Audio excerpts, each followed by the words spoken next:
Beyond the Mic with Sean Dillon. We're joined on the Starline by an Emmy Award-winning legal journalist, lawyer, and former prosecutor. He's examined justice for more than 20 years. Latest project is Accomplice to Murder with Vinnie Politan. We welcome Vinnie Politan. Great to see you, Sean. Vinnie, let's go beyond the mic. You've covered Scott Peterson, Michael Jackson, Casey Anthony, among many other high-profile cases. Why was looking at the accomplices to murderers intriguing to you? Yeah, that's a great question, because the focus here is to look at people who are relatively normal and have no motive for murder and take a look at their journey and how they end up wrapped up in the middle of a murder case. And a lot of times it comes down to a relationship that they have. And this relationship could be with a sibling. It could be with a parent. It could be boyfriend, girlfriend, whatever it is. But how do you go from, one moment you're living a relatively normal life and the next moment you're involved in the murder of someone that you have no reason to harm? Which of these stories interest you more? The ones with the innocent accomplices or the guilty ones? Well, for me, I'm a former prosecutor, right? So that's the way I look at the world. That's the way I analyze cases on court TV each and every day. So for me, this is a little eye-opening. And why? The ones where you have someone who is found not guilty, to me, is a little more fascinating. And it is because of the nuance and the journey that these juries go through and analyze a situation where someone is dead, someone who should not be dead. This person is somehow connected to it, but they don't hold them responsible. And for me, it's a different way to look at a case, because as a prosecutor, you look at it and say, okay, yeah, I've heard your story a million times. Yeah, you had nothing to do with it. But diving into the facts and some of the differences and trying to come up with those subtle differences between the people who've been charged in these horrific cases, to me, was brand new. And I found that a little more interesting in the ones where the jury said, you know what?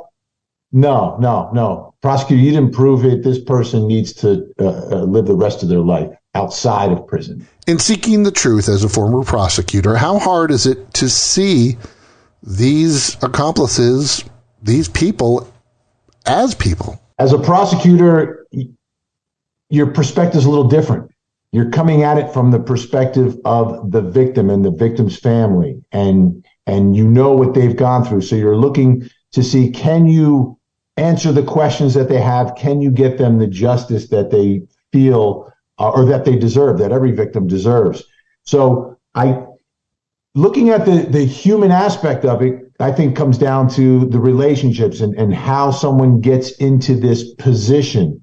But as a prosecutor, you're looking at the elements of a crime, you're looking at the facts of the case and what you can prove. And when you put those together, at least for my journey as a prosecutor, I understand that they're a human, but someone has lost their life. And I've always looked at it through that filter. So if I've got the facts, I can prove them beyond a reasonable doubt, and I've got the law.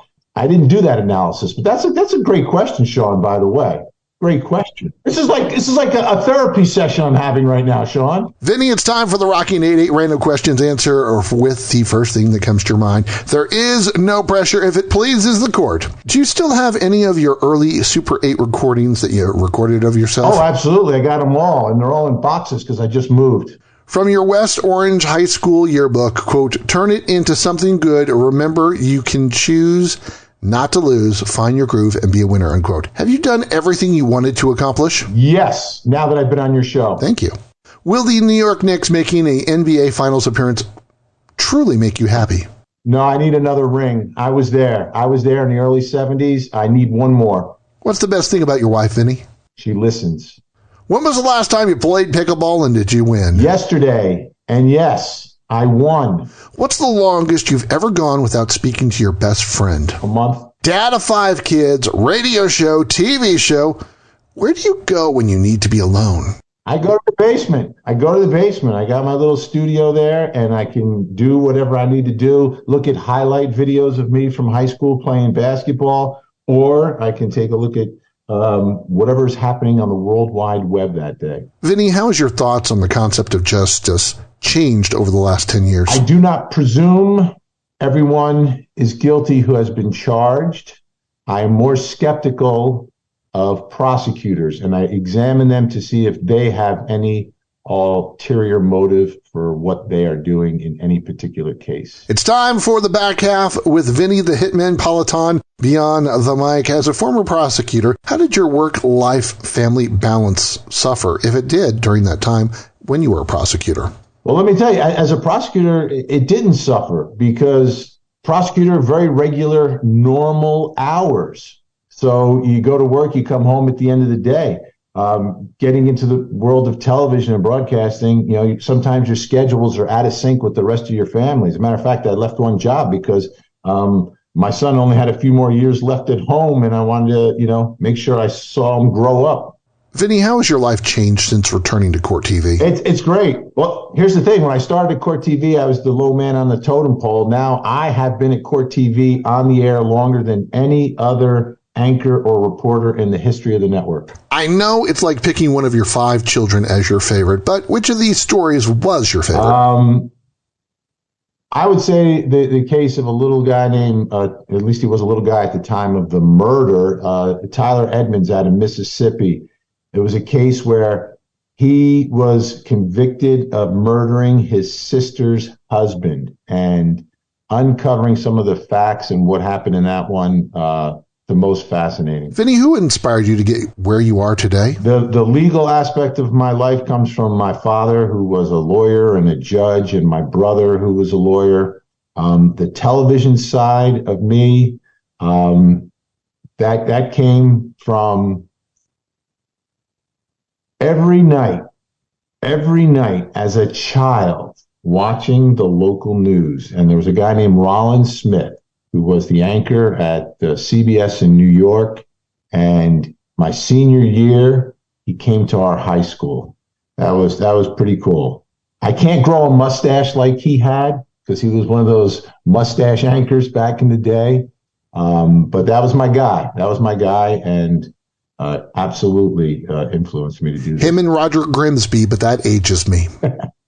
It's time for One Big Question with Vinnie Politan beyond the mic. Vinnie, growing up, I remember it's 10 o'clock. Do you know where your children are? Before the news at 10.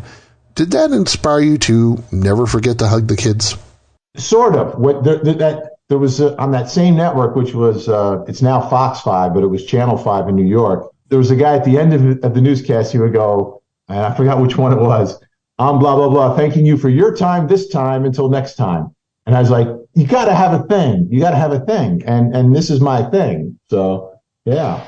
He wants you to never forget to hug the kids. Captain of the Northern Hills Basketball Conference champions, lawyer, prosecutor, and host of Accomplice to Murder with Vinnie Politan. Vinnie, thanks for taking the time to talk with us today. Sean, I love playing This Is Your Life, Vinnie Politan. Thanks so much. And that, my friends, is a Beyond the Mic shortcut. If you're enjoying these conversations, please check out another Beyond the Mic episode to find more actors, artists, and people you need to know. We'd also appreciate a like and subscribe on the Good Pods app.